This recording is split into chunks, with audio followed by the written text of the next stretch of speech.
समंदर की लहरों में मौज मस्ती करते ये कराची के शहरी हैं, जो तफरीह के लिए किसी खास मौके का इंतजार नहीं करते, बल्कि जब भी जी चाहता है साहिल पर आ जाते हैं।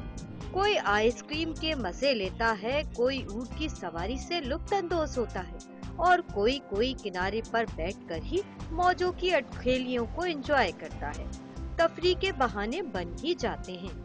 दिल चाहा कि थोड़ा सा तफरी कर ली जाए, घर में तो बिल्कुल भी अच्छा नहीं लग रहा था। टाइम पास करना आ गया, आज पेपर था, मैं बोला छुट्टी कर देना, इसी टाइम पास करना आ गया। साहिल पर आने वाले कहते हैं गर्मी बढ़ती जा रही है और लोड शेडिंग तो है ही। ऐसे में साहिल समंदर से बेहतर कोई जगह नहीं।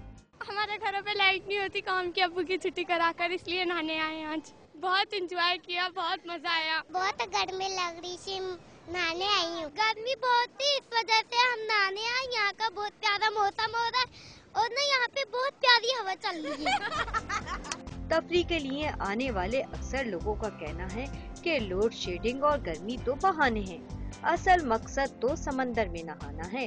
कैमरामैन मेहंदी अली के साथ नुसरत वसी, डॉन न्यूज़, कराची।